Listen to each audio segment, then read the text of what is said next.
you for attending today's webinar on long-range and strategic planning for senior staff. This is the third webinar in the Persist and Prosper series hosted by the Arts and Business Council of Greater Nashville and sponsored by the Tennessee Arts Commission. Before we begin the conversation, it's my pleasure to introduce Ann Brown, Associate Director of Grants for the Tennessee Arts Commission. Ann, welcome. Thank you, Jonathan. Good afternoon, and thanks to everyone who has joined the webinar today. It is so nice to see so many familiar faces and names, as I've worked with many of you in my previous role as Arts Education Director. We've been looking forward to this third Persist and Prosper webinar. This is a 6-month series of webinars designed to help arts organizations and artists navigate these challenging times. Over the past several months, we have heard from many of you about how difficult it has been. We have also heard stories of perseverance and seen examples of innovation and creativity as you have continued to execute arts programs throughout the state. Thank you for the work you continue to do to inspire, connect, and enhance everyday lives through the arts. I did want to briefly mention that the Commission recently opened the Special Opportunities COVID-19 Arts Resilience Grant. This is a non-matching grant designed to help nonprofits and local governments enlist and employ artists and creative workers to respond to community needs and opportunities during this difficult time. So more information is available on our website, and I'm happy to put a link to the guidelines in the chat as well. And you are also welcome to contact me or any of our program directors if you have questions. Also, we are excited to announce the next webinar, which will take place December 8th at 3 p.m. Central Time. It is focused on getting to know your federal and regional funders and will include speakers from the Tennessee Arts Commission, South Arts, and the National Endowment for the Arts. This will be an informative presentation about these organizations' current initiatives, upcoming grant opportunities, and will include a robust Q&A session. I know I learn a lot from these conversations, and I hope you will too. The registration link, I believe, will be in the chat as well, so you can sign up today. Finally, I would like to thank today's panelists, who will be introduced shortly. And also thank you, Jill and Jonathan with the Arts and Business Council of Greater Nashville for hosting this series.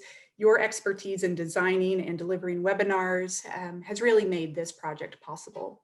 So thank you. And with that, I hope everyone has learned something today, and I will turn it back to you, Jonathan. Thank you. Thank you, Ann.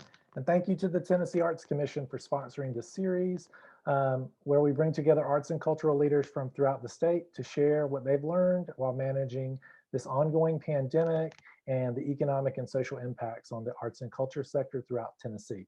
My name is Jonathan Harwell-Dott. I'm the program manager at the Arts and Business Council. I'll be moderating today's panel discussion.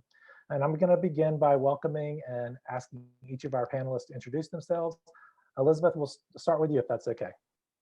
Great, thanks so much. I'm Elizabeth Rouse, President and CEO of ArtsMemphis, and we are Shelby County's primary arts funder and connector and convener for the arts sector. We've been around for almost 60 years, and our mission is to sustain Memphis's world-renowned cultural vitality and strengthen local communities through the arts. And we do that by providing funding to about 70 organizations, and this year, now hundreds of artists. So we are both a fundraiser and a grant maker, and we are a staff of 6 and really happy to be on this call today.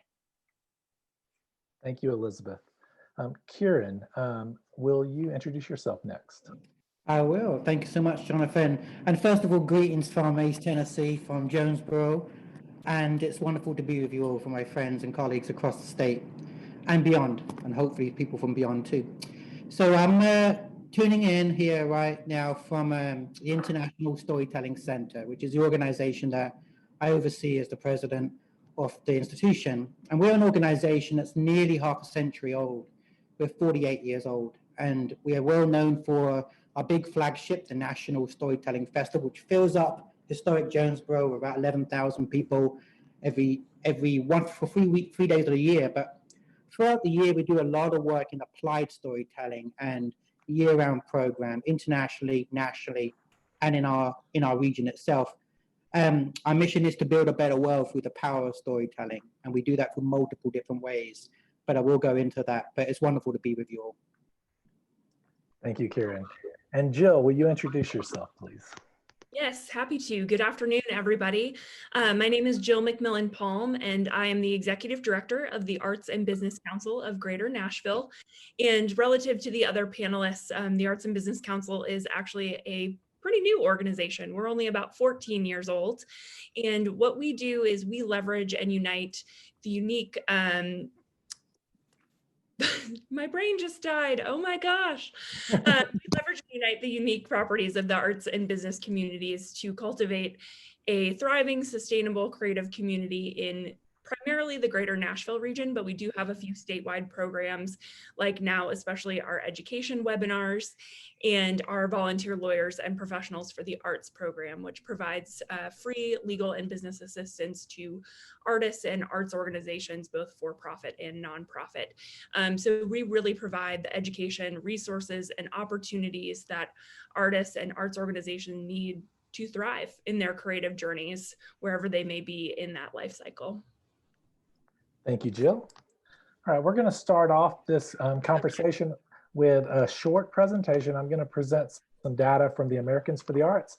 I'm going to put the source of this information in the chat so you can actually go directly to the source. But I'm going to share my screen now and go through a few statistics about what we know about the impacts of COVID-19, both nationally, but really thinking about Tennessee as a whole.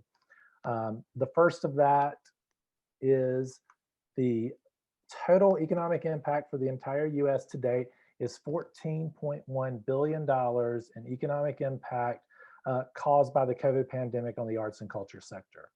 In Tennessee, the Americans for the Arts, their study found that $21.7 million, and that's a negative number in total financial impact in Tennessee to date, based on 277 respondents to the survey that they issued. That means about a median financial impact per organization in Tennessee of $34,755. So you can quantify that in lost ticket sales, lost revenue through earned or donated revenue, but about $35,000 per organization. And 97% of organizations in Tennessee have canceled events due to the pandemic. And a total loss of attendance of just under 1.5 million people attending events. I think we're all familiar with that. We're all on the Zoom call because of the same reasons that so many people have had to cancel events. There's three really specific graphs about impacts that I want to touch on. And one of those is the actions that organizations are taking. And I think this is a jumping off point for each of you to talk about how your organization has reacted to the pandemic.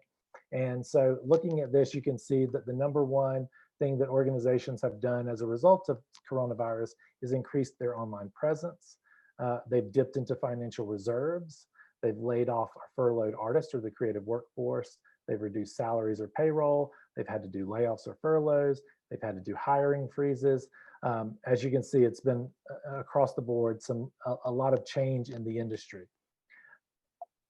In addition to that, mitigation efforts, if you can see that, organizations have been delivering artistic content in order to raise morale has been one of the biggest mitigation efforts that arts organizations have tried to put out into the community. I think, Kiran, you can talk about some of the work that you've done has sounded to me like mitigation efforts around public health and especially the sort of mental and health impacts of the pandemic. Others is people have volunteered their time at their organizations, about 33%, and then they've donated supplies to mitigation efforts. So these are arts and cultural organizations. You can see the number one thing that they've done is try to figure out ways to help people and raise morale and spirits during quarantine and social distancing.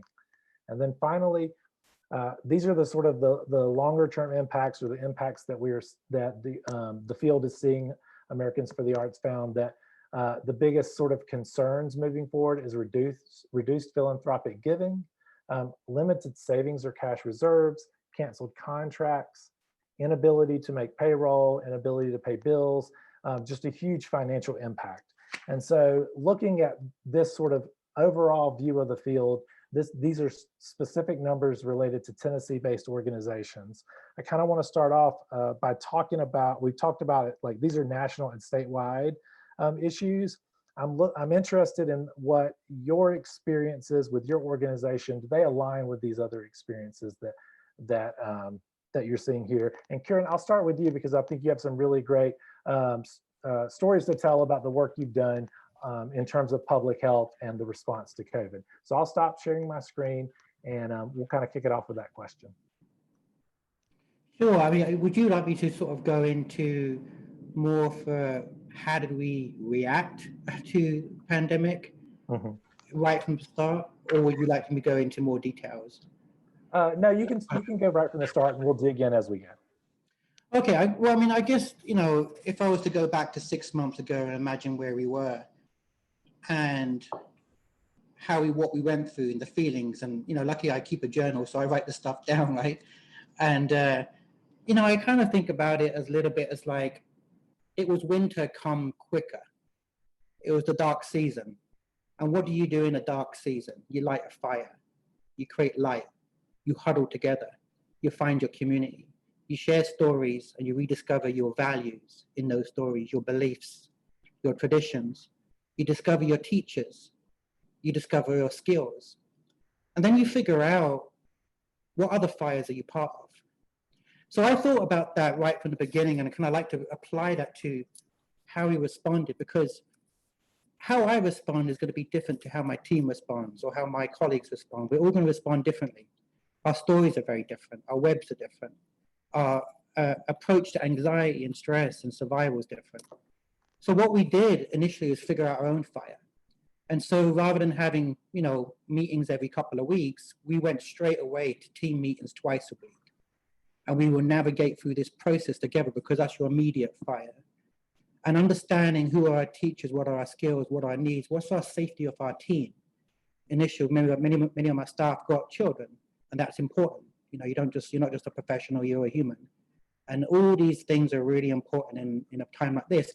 We also have to figure out, you know, other types of fires, like your community, you know, your artist community, your Main Street community, the town you are in, as well as those communities of artists that you support across the nation.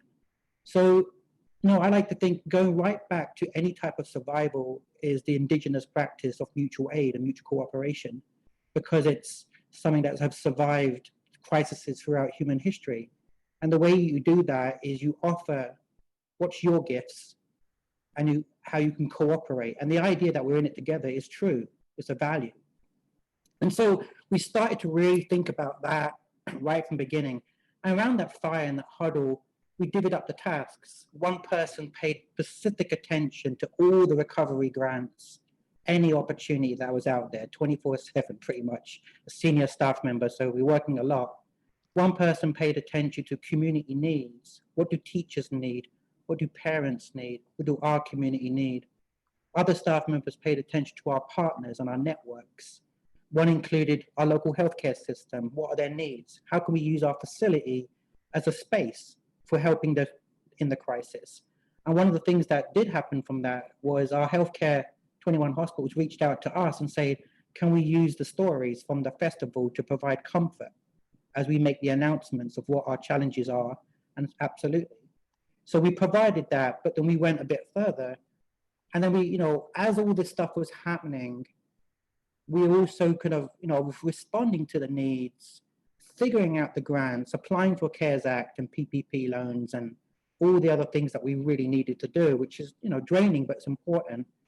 But where are the opportunities in this? Storytelling is essential in a crisis. It's a human activity. It's what binds us. So we reached out to partners and we created a program called Stories as Medicine and launched that directly from smartphones and delivered the training straight to healthcare workers who are dealing with the crisis of the COVID-19 and how to address stories to build resilience, recovery, and care for our people that are on the front line saving lives or trying to deal with a crisis, knowing that they're also spouses and parents and have children.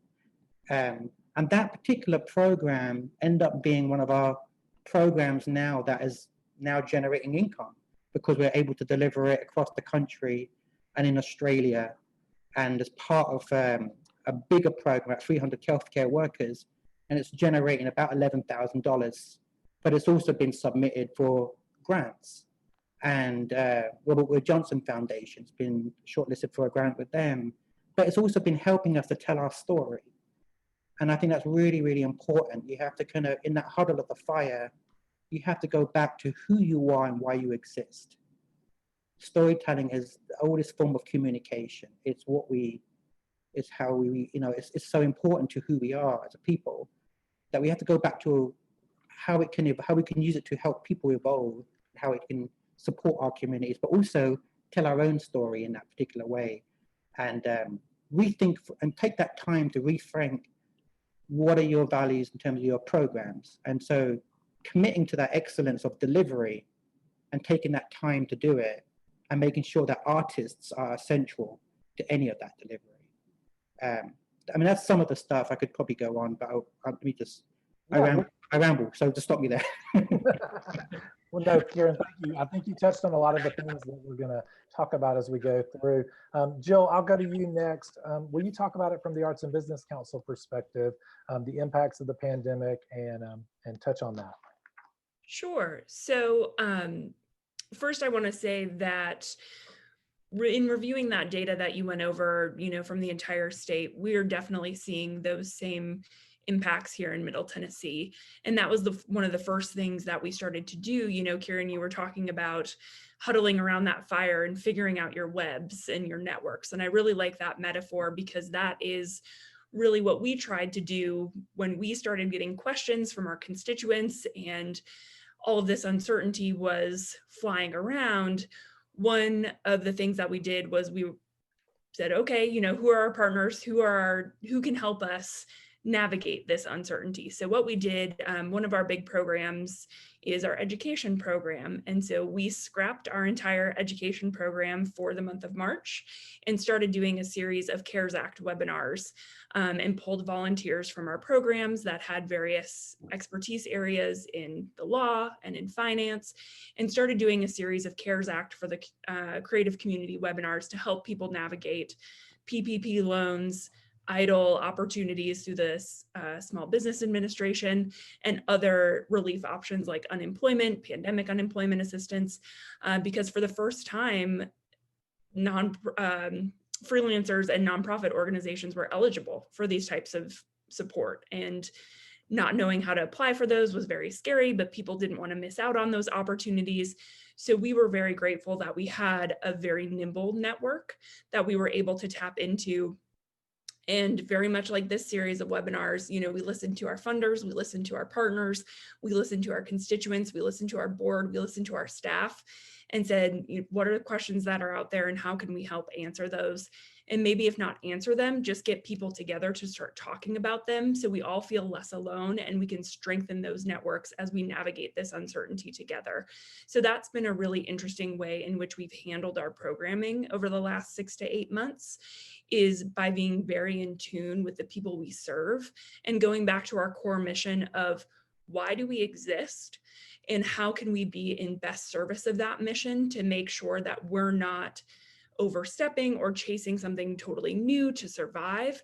We kind of want to, I love that, gather around the fire and just make sure that we're in survival mode and make that fire as bright as we can while we're in this kind of dormant crisis dark period, and bring other people around that fire as well. So that's been really our same kind of perspective on handling this crisis as well. Thanks, Jill. And Elizabeth, I'm going to ask you to speak from an ArtsMemphis perspective, but also I know you've done some data gathering as well in Shelby County and Memphis. And could you talk a little bit about what you've learned from those numbers as well? So maybe a little bit about ArtsMemphis's sort of take on what was happening, and then sort of all the organizations you serve as well. Sure. So much like what you've already heard, we really starting, I believe, March 9th was our first conversation, and really um, have said this whole time it's important for Arts Memphis to focus on what we're uniquely positioned to do. And in addition to getting unrestricted dollars to arts groups and artists, we were uniquely in position to be in touch with 70 different arts and cultural organizations in the city. And so we began a lot of those convenings, meeting every other week. I think Playhouse on the Square, who's on this call, has not missed a meeting since March 9th. But that has been really important because ArtsMemphis is not the expert in any of the things that any of us have been dealing with. And so at least we've been able to learn together and to navigate this together. But as part of that, early on, this was even, I think, before Americans for the Arts started their data collection. We issued a local survey for Shelby County arts organizations and artists, and realized very quickly that the most urgent need at the end of March was support for those individuals who were immediately lost their contract work through arts organizations or other venues and whatnot in Memphis. And so we started very quickly an artist emergency fund, which I'll talk about later. But we have continued to do these surveys and data collection about the financial, human resources, and programming impacts over the last year. And our numbers, which the latest data we have was collected in September from about 50 different Shelby County arts organizations. And our numbers are fairly in line with what we're seeing nationally and across the state. We are also encouraging our groups to fill out the Americans for the Arts survey, but Shelby County arts groups have reported about a $20 million loss of income, either confirmed or projected for 2020. About 20% of our full and part-time arts sector employees, nonprofit arts sector employees, have been laid off or furloughed. So that's just slightly less than I think what the state and national numbers show. And it's been amazing to watch our organizations do everything they can to keep people. Unfortunately, I'm afraid those numbers are going to get worse before they get better.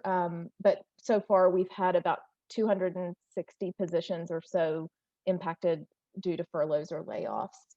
And from a programming perspective, 100% of organizations have tried something virtually. We, in September, had about 40% of groups offering any programming in person.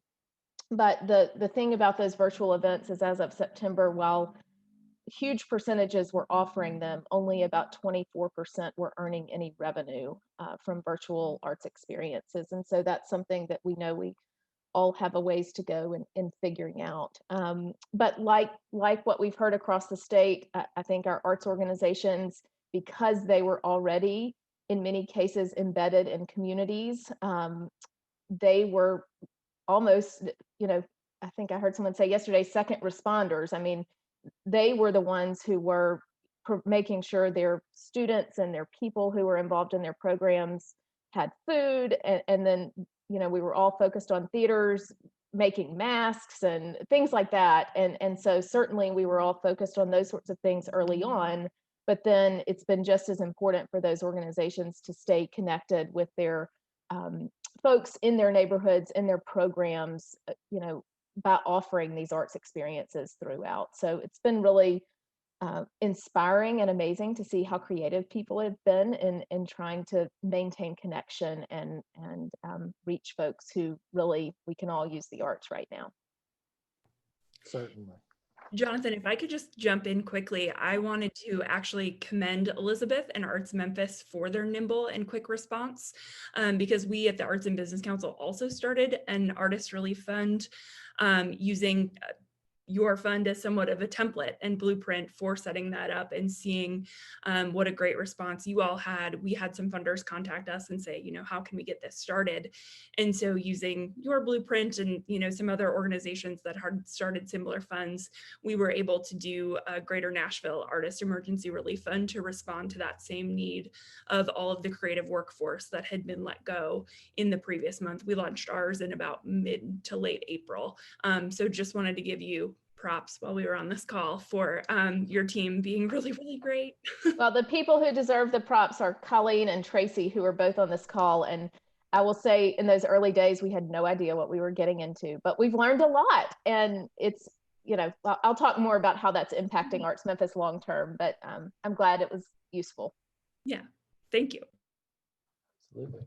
Well, that leads me right into the next question, because the focus of this panel is to talk about long range and strategic planning for organizations, and really that balancing act as organizational leaders, having to balance sort of the day-to-day needs, especially in emergency times and times when you do have to huddle around the fire. Like, how do you also then make time and space, and what are your strategies as organizational leaders to make that time and space for you and your staff, your board, your community, to really think about sort of the future health of your organization, the competing demands between your community, your staff, your overall organizational health.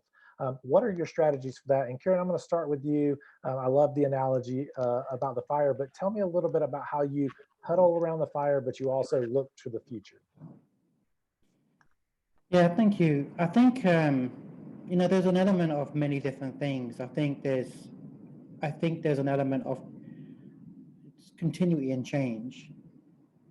You have a strategic plan that already exists. You don't throw it out. Like, let's use the fire. I'm not going to put it in the fire and burn it. Like, you have a strategic plan that already exists. You already have a mission. You have a community. You have a story. So it's kind of like re-looking at and re-evaluating it and saying, what can we continue? Because this strategic plan is important.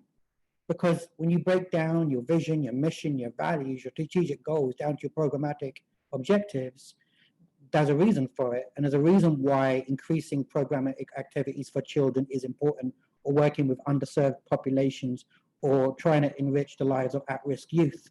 That's still important, because that stuff is going to expand. So you just have to figure out, like, that plan is very important. How can we deliver an existing plan? And I would say one of the ways that we did that was looking at what we can do, and reapplying it. So we can't create in-person programs right now, but we can plan for it. So we can plan for it to happen in 2021. So some of our work has moved, but some of the work has moved to what we can do right now. So what we did do is cut up the footage from the festival and create story guides aimed at various different grades, so that teachers and parents can use stories from our collection and teach in the home place, in school, in places where they can access this material. And we did that weekly. So you're providing a resource, right?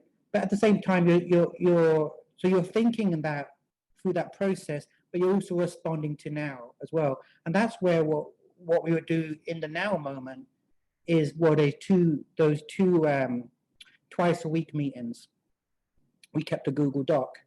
What can we do right now as we think through this process, and we gather the ideas, and we talk to our colleagues, what are the needs? What can happen in the immediate space? Thankfully, with a team of people that I have that know what they're doing, they can manage that, and they can manage how do we pivot for our big flagship, the National Storytelling Festival, because we've got time to plan for that. It's in October, and this was in March. So we had some time. We had to figure out, and we did listen to CDC as well. It's very important, because we had to know, get the right information, know your audience, know when to make an announcement if you're going to make an announcement, and do it in a strategic way, because it's very important. You know, it's very important that, you know, audience must know that we care for them too.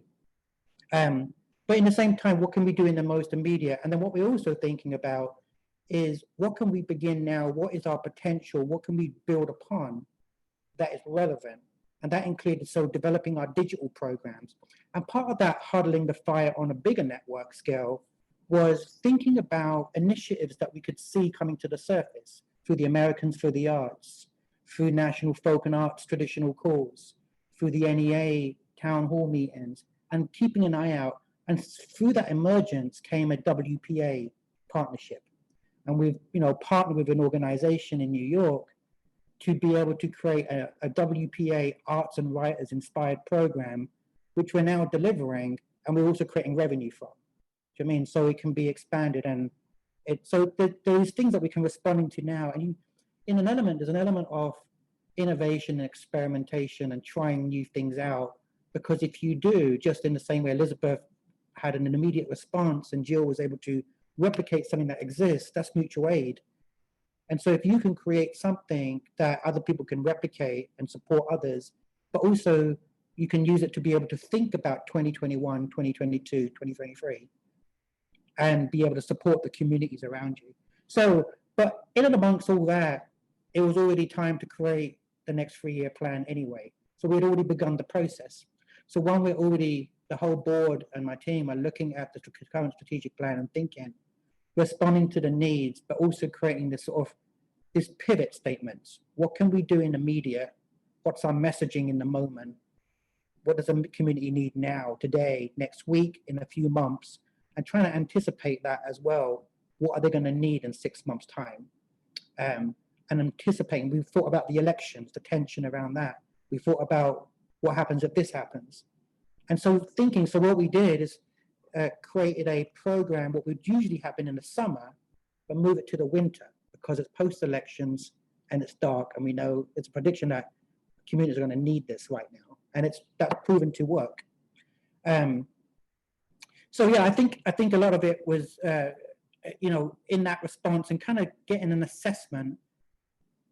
By calling your support community, you're getting an assessment of where the support might come from or where it's coming from. So both from and that's, shout out to our state funders, TAC, Humanities Tennessee, NEA, and the NEH, because what they did is they didn't say it's how to spend this money. They trusted us to spend it in a way that we understand our audiences, we know what we're doing. And they trusted us to be able to apply that, to keep our staff, to retain the talent, and to be able to use that talent to be able to repivot, rethink, readapt what we already do, but just in new formats and new ways. And that strategic plan component is in development, but it also allowed us to apply to people like, the South Arts Resiliency Fund, which received the funding from the McMillan Foundation to help us with a resiliency plan that we can move from 2020 into 2021 with the goal of building a stronger, resilient organization, but also to support building more resilient communities in the South. So, there's an element of being very mindful of what does the nation need, what does the world need, and what are your core assets and what are your skills, what are your talents, and what have you got to offer? Just like in that graph, we provide comfort. We may be second responders, but in many cases, there's first responding. We're right at the front line of providing what people really need right now to see hope through the trauma of fire. Thank you, Kiran. Elizabeth, as a local arts funder, a local arts agency in Memphis, can you talk about this from a perspective of your organization? How have you shifted and thought long-term and balanced that? And how have you made the decisions to change things for the future? What did that process look like for you as a funder? Sure. So we had finished up a new strategic plan about this time last year. And so we'd just been through this long process, and I was thinking just now about how hard it is sometimes in a strategic planning process to put ideas, put programs in the parking lot. If you've been through a workshop with a strategic planning consultant, they always want you to put things in the parking lot because they know you can't really do all the thousands of ideas you have every day. And I think this year we've been forced to get a lot better at putting things in the parking lot. And so, I think 3 things just among our team that have been really important have been prioritizing what's most important and just, all giving ourselves the flexibility and sort of comfort to say, we can't do everything. It's okay if we don't do some of these things that we maybe have done for 20 years.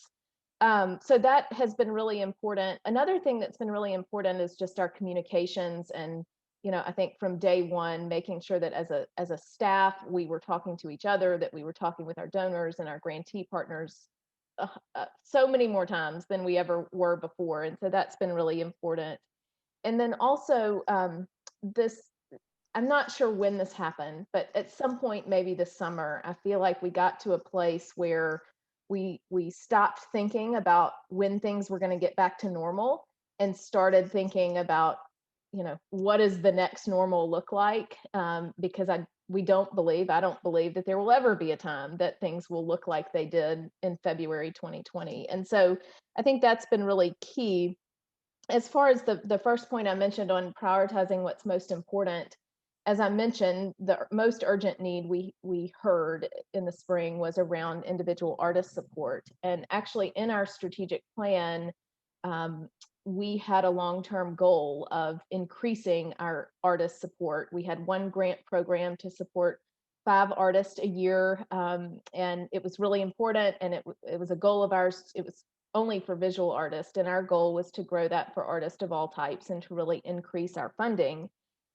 But it was not our priority. It was just on the list of things we hoped to do. And so when we had a funder reach out to us very quickly to say, we saw your survey and we want to support these individuals, but we're a foundation and we can't do that directly. And so we used things we already had in place, a relationship with a funder, a grant system that people could apply for, a partner to help us manage all of the music applications we knew we were going to get because we're in such a music town.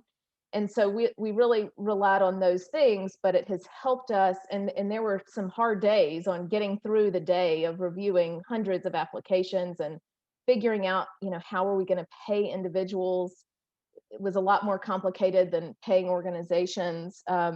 But the really neat thing that's happened is we've been able to actually speed up some things in our long range plan. So we will probably be supporting artists at greater levels faster because we now have this network of hundreds and hundreds of artists that we weren't in touch with before. And also we have some new funders, a national foundation that made their first contribution to ArtsMemphis to support this effort. And also we were able to get some city cares funding, both of which, building our relationship with the city and getting national funding, were also part of our strategic plan, but they happen faster. And so it's really just been making sure that we were seeing a need and really running with it, using the resources that we already had in place that have been quite successful. So now we have provided about 600 artists with grants, with relief funding this year, and the stories are incredible, and it's something that we would never have predicted we would have gotten into a year ago. Thank you, Elizabeth. Jill, I want to ask the same question to you, but then I also want to add sort of an addendum to it. Thinking about sort of long range and strategic planning, understanding both internal and external forces that are at play. Look at you, like, how do you balance those things? And then how do you also sort of plan for uncertainty, those different scenarios that might play out? Yeah, great question. So rather than speaking to kind of things that we did, I want to talk about logistics and how, as a leader, you get this done. Because especially in small teams, it can be really easy when things are chaotic to be, and speaks to the title of this webinar, you can be in the programs and you want to make sure that everything's successful and making sure that, the feedback surveys you're getting are really great. But as the leader of an organization, a CEO, executive director, or even a volunteer leader of an organization, it is part of your responsibility to take that step back, especially when things are uncertain, to make that time to work on the entire business and do that strategic planning. So one of the things that I like to do, or one of the things that I've heard actually over and over the last several months, is if you fail to plan, you plan to fail.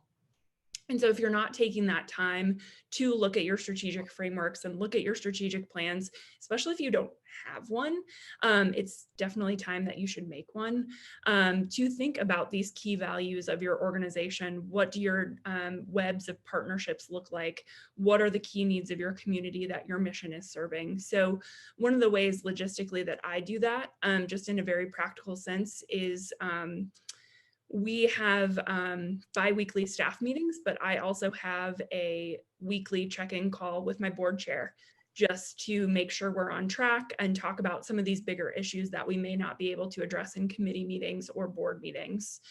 And then beyond that, I've really protected my time.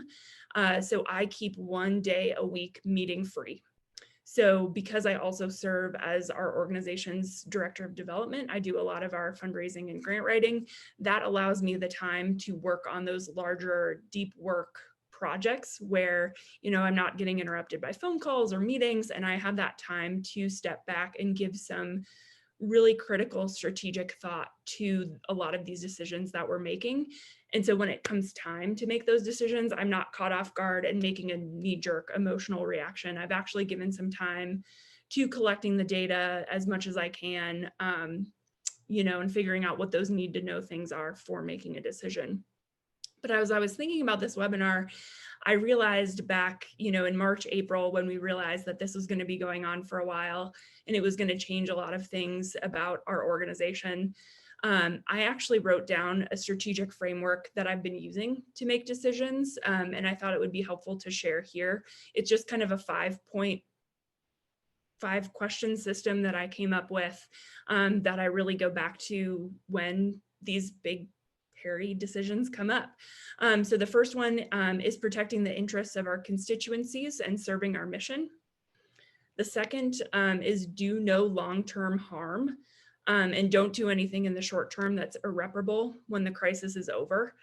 You know, don't scrap a program entirely if we can just hibernate it, or, you know, those things that, you know, if you go after a new program, can you make sure it can be walked back? If it's not working, what are the strategic risks you can take and what are those that you can't? The third, and this was especially important, I think, for a lot of organizations, was to maintain a reasonable level of compensation for as many people as possible, as equitably as possible, for as long as possible. So we actually were one of those organizations back in March that we had to do a hiring freeze. We were looking to hire another employee, and we just, with all of the uncertainty, didn't know whether we could do it. So we wanted to make sure we could retain our current staff at current levels. And gratefully, we were able to make that hire about a month and a half ago. And so we're very lucky that we were able to do that. But that was one of my main concerns, is we wanted to take care of the people that we had with our current and maintain our current capacity. The fourth was to minimize revenue loss and reposition our organization to meet critical community needs. So I kind of talked about before pivoting to CARES Act webinar, using our existing program to pivot to identified community needs. Similarly, with that Artist Relief Fund, we had never been a grant making organization or funder before, but that opportunity came up and there was no one else in the market that we checked with that was fulfilling that need. So we were able to do that with some existing structures and templates that we had from other folks. And then the fifth was speaking to your question about exploring and evaluating external resources that help our organization support those first four principles. So what are those opportunities that we see out in the field, or that our partners come to us with, or that we can go to other partners with to collaboratively solve these problems together and strengthen those webs? And it's really a balance of leaning into your core competencies, but also being flexible enough to see what opportunities are out there that may keep you sustainable in the short term or long term. So that's been a nice, when I feel like decisions are overwhelming or I don't have enough information to make a decision, to really lean on that framework and say, you know, does it check this box? Does it not? Do I feel comfortable with this? Is it in service of our mission? And that way I have an objective lens through which to look at these decisions, because it can be a very emotional when you're talking about staff positions, when you're talking about compensation, when you're talking about serving individual artists that you've worked with for several years. It gets tough sometimes. So having those plans and those frameworks to lean on has been very helpful. Thank you, Jill. And I would, we're 15 minutes out from the end of the webinar, so I do want to open up Q&A. If you have a question that you'd like to submit for the panelists, go ahead and throw that up in the chat. I'm going to ask Elizabeth and Kiran if they have any sort of frameworks that they're using, or any Have they created new dashboards, that sort of thing, and have them answer that. But I'll let the questions kind of come in and then we'll go through those as well. So feel free to throw your questions up in the chat. Elizabeth, I'll come back to you. Are there any sort of new frameworks that you're using? Any sort of tools that you're using to sort of make your decision sort of in the short term, but also in the long term? Well, on the fundraising, well, on our budgeting, financial budgeting side, I think we have shifted from much more long-term planning and forecasting to very short-term. And so one of the things we did was this year was while we have put together a 12-month budget for our fiscal year 21, we really focused in on the first 6 months and approved a 6-month budget initially, and went from a fairly old school. Because we've been around a long time, we have some donors who give using pledging in one time a year and paying in another, and this whole accrual system that we have really moved to more of a cash, paying much more attention to cash than anything else. So aside from that, our biggest strategy has just been much more frequent finance committee meetings and board engagement in how we're allocating our resources. Like I'm sure many of you, we didn't have a lot of extra in our budget that we could just easily cut. And so we've really had to focus on the things that were most important to our mission. Absolutely. Kiran, sorry. Go right ahead. Jump in. Oh, I was just gonna, sorry, you go. Well, I was gonna ask if there's any framework that you've been using, whether that's sort of a framework like Jill suggested, a list of just simple questions that you kind of go through, whether that's creating a new dashboard or new metrics that you measure to kind of think about things and that's sort of the new normal, and then, or anything like that. You know, I think there's an element of both. I think there's building on a little bit on Elizabeth saying that we have structurally, obviously, pulled together our kind of members of that are responsible for our finance committee and those from the board and staff, and we meet more regularly. We've had interim meetings outside of formal board meetings so we can have more open exploratory conversations and look at the role of members as well. And I think within that, and I really like what Jill talked about, the 5 competencies, or the 5, this was your personal way of approaching, and I do a lot of that myself, because I know that when I'm in the middle of administration, I can't really, I have to kind of remove myself to look at the bigger picture. I also look at self-care. I have to look at things that I know I need to be able to look at the bigger picture so that I can be in a better position to support the people around me and what I need to do as well, and think about the institution. And I think one element of things that we have implemented in a change, we spent a lot of time looking at values, and that's from a strategic level. I mean, not just a little bit of values. I mean, we went through pages, went through our entire history, me and some board members, to create about 4 or 5 values that we're still working on, that go back to what this year has taught us, including, what's important to us, what's important to the next 50 years of an institution. We're also creating statements of purpose, and statements of purpose to reflect a strategic plan, but also how the strategic plan is going to work in response to the pandemic, what we've learned, what we intend to apply. So potential think about hybrids and etc. We've revamped our mission and vision statements and our strategic goals, rather than increase, but to sustain, rather than to grow, but to strengthen. So I should say, rather than to build a financially sound organization, it's a sustain one, and things like that. And one thing I'd like to add is, in one of those initial conversations right from the beginning, now I have a tendency sometimes, and I have to be, and I've never run, to be upfront, I've not led an arts organization in a pandemic before.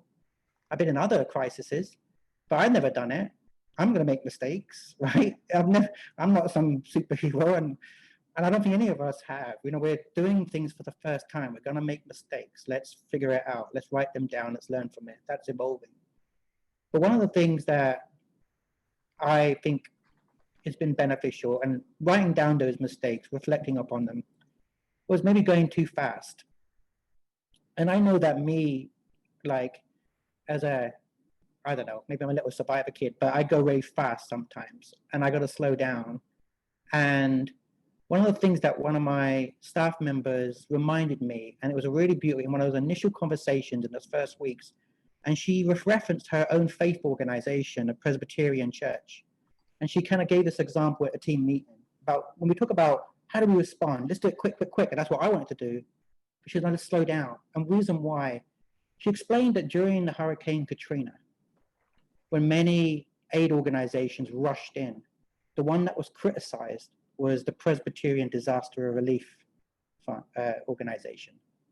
And they were criticized, but what they were doing is that they were planning, they were preparing, and they could see what was happening. They didn't want to just go there and have relief stuff on the side of the road and not being used. So they planned their resources, and they waited for the most strategic time to enter, to go to Katrina, and they stayed. And they stayed for the entire period. And they stayed right to the end, because they were thinking about long-term sustainability, what communities need in the long term. And I think that's really important. I might be someone that wants to get to the top of the hill quickly, but as a leader, as Jill mentioned, you got to step back. You got to look at the bigger picture. You got to look at other ways of doing this, other ways of listening to what the needs might be. And remember that that long-term assistance is why we exist. And the arts are always going to be important in a crisis, in an election. There'll be more crises. We're into a darker period.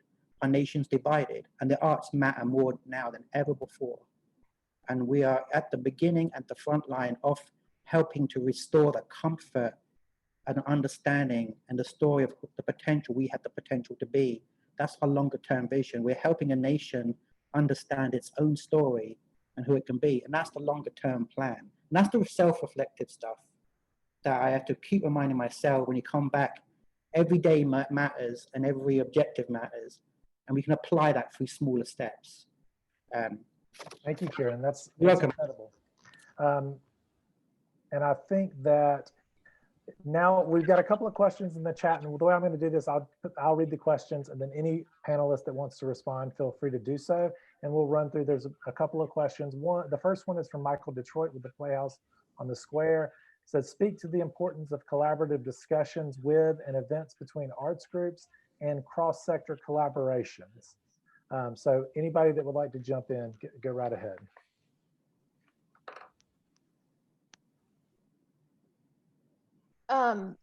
Mike, I don't know where you are exactly going with this, because you've been part of so many conversations that I've been a part of with other arts organizations and arts and non-arts partners.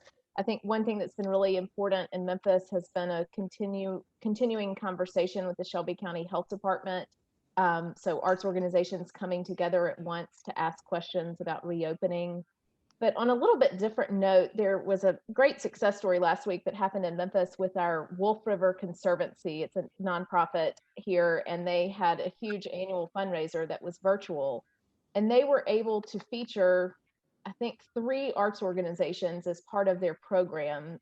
So they came up with, they probably would not have been able to do that in another year, because these arts organizations would have had so much of their own programming going on, but they were able to pay the arts organizations, feature the arts organizations, and then have a very successful fundraiser of their own. So I really applaud them for thinking a little bit differently about how they could support the arts right now.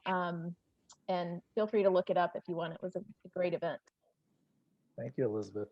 And I want to piggyback on that question just a little bit. I want to mention that I know there's a lot of organizations right now that are thinking about how they might, change form alliances, form partnerships. They might do acquisitions or mergers, or, organizations might be thinking about combining resources. The Arts and Business Council, we do a statewide program, the Volunteer Lawyers and Professionals for the Arts. And that is a resource. If your organization is thinking about something like that and you need resources, please reach out to us. I'll share a link to the VLPA in the chat. but I do want to throw that out there because I think there are a lot of organizations right now that are thinking about the possibility of mergers and different things like that. The next question, Suzanne asked, with the news of a vaccine coming in spring, have you begun thinking about what that means for your organizations? Would you keep some of the innovative programming, such as virtual learning and sharing, or do you want to go back to normal? Like, what does this vaccine possibility mean for your organization? Can I share? I don't know. I think it's really interesting. I think no one expected the possibilities that have arisen as a result. And I'll just give you one example. We got some money from the National Endowment for Humanities to kind of create a Freedom Stories program. It looks at unearthing the African American heritage in Appalachia, right? And it was supposed to be all in person. We hired a scholar, historian of the Underground Railroad, who's now on the team, but she was in Kentucky, and she immediately, the pandemic came in, she couldn't come, so she worked from home. The first event that happened 3 weeks after the murder of George Floyd. And we called that first event, we did a virtual event, Do Black Lives Matter in Appalachia. It had over 300,000 people it reached from all over the world. And we didn't expect that. And that program is now almost 1 million people. And from what's happened in the discussions, what's been possible is being able to connect First Nations in Australia around the Black Lives Matter movement with Black Lives Matter activists in Appalachia. We wouldn't have been able to do that in person. So I think the opportunity, yesterday talking to somebody 55 miles north of the Arctic Circle in Alaska, to be able to do things like that. So I really think this has opened up innovation in a way that it's given us opportunities to think about the hybrid, the dual, what we can do, training, and even in presenting of artists in a way, what is possible from folk and traditional artists online, but in order to have these intimate Q&As and conversations, which is really to see the story behind the artist. So I'm really for this idea of keeping components of that, but the sacredness of coming together is very important too. Thank you, Kiran. And thanks to Dolly Parton for the investment in vaccines. Yes, we all thank Dolly very much. Absolutely. We should toast to the Queen. We should toast to the Queen before we. Yes, we will end with a toast to Dolly. I'm gonna touch on a couple of things because some of the stuff that I heard is, refocusing on your values, staying true to your mission, mutual aid, mutual cooperation. I think that theme continues on to collaboration, cross-sector collaboration, gathering around the fire. Final thoughts from each of the panelists. What is that? If you could give one piece of advice to leaders about how to handle this, how to balance this day-to-day activity and sort of that long-range vision, what would that piece of advice be? Jill, I'll start with you, and then we'll go through. Sure. So I think my one piece of advice, or the thing that's been helpful to me through all of this, is, and sometimes it's very hard to do, but as Kiran said, keep that silver lining optimism about all of the innovation and opportunity that this pandemic has almost forced upon us, in being able to figure out how resilient you actually are and take pride in that, and know that all of the work you're doing now will pay off in the short term and the long term, and keeping that sense of optimism even when things seem really challenging. So taking care of yourself, getting sleep, drinking plenty of water while you're taking your day to work on your strategic plan and all of your frameworks for strategic decision making. As a leader, you don't have to be a hero. That's why you ask for help and over communicate with your constituents and your staff and your board, and just know that you'll be okay. Elizabeth, your final thought, your final piece of advice. So somewhat related, I would say, whether you're having to have difficult conversations and think through things like layoffs or opportunities for maybe mergers, or the need to hibernate, or even the need to close down, or maybe even you have this huge opportunity to grow very quickly because you have been successful in launching these virtual opportunities and you're really ready to monetize them and continue to have audiences from around the world watching. Talk to your funders and be super transparent about what you need and where you are. They may not have all the money in the world to fund you, but they probably have some resources and connections, and they would rather have the conversations with you and help you through this than find out on the back end that you have been dealing with these conversations. Thank you, Elizabeth. And Kiran, your final thoughts, your final piece of advice, and then I'll let you give a toast to Dolly to end this. Yeah. I don't know, I've been building off what Elizabeth and Jill has said. I really appreciate hearing from both of your perspectives, and I think everything that you've said makes sense, and I've learned a lot from that process. And I think if they ever have a lockdown again, I need to get the cookies out of the kitchen because I put on like twice as much weight. So I don't want to work from home because I can't manage that. I think going back to this idea that you think of your most distressed neighborhood and your most distressed community, and you give a strategic plan to a 5-year-old, the 5-year-old is not going to understand it. You give a paintbrush and a fence and a piece of canvas and says, draw your future. That matters. Viktor Frankl, the book I'm reading right now, Man's Search for Meaning, Auschwitz survivor, when you ripped up everything, all your possessions, it's the thing that, without hope, you won't, it's the thing that hope that keeps you alive, makes you envision the future. The arts matter. And whatever we do, in everything that we do, remember that we are providing something that's very important. I mean, all of us. And so take that time to reflect. Remember that we don't have to justify the arts all the time, economic value or its value to education. Arts matter. It gives people hope, comfort, encouragement. And in any crisis, and there will be more, the arts matter. It's the beginning, it's the middle, it's the end of the story that we want to create for our nation, for our community. So just keep remembering that. And I would say, let that be the core, let that be a value and what it means to you. And yeah, keep doing that. And listen to Jill and listen to Elizabeth, because what they say, from that perspective as well, I think it's really important to think about those business perspectives, the acumen, and also the support for artists. And so thank you. Thank you. And the toast. And the toast. Yeah, remember our queen, the greatest storyteller in Tennessee and the nation, Miss Dolly Parton. My water has been toast. Cheers to Dolly. Thank you to everyone for being here. We will share a recording of this video after the fact, and there'll be a resource sheet to go along with it. Thank you to the Tennessee Arts Commission for funding this wonderful series. Thank you to all of our speakers for being here today. We really appreciate it. Thank you to everyone for your presence and for the hard work that you're doing throughout the state of Tennessee. Have a wonderful evening.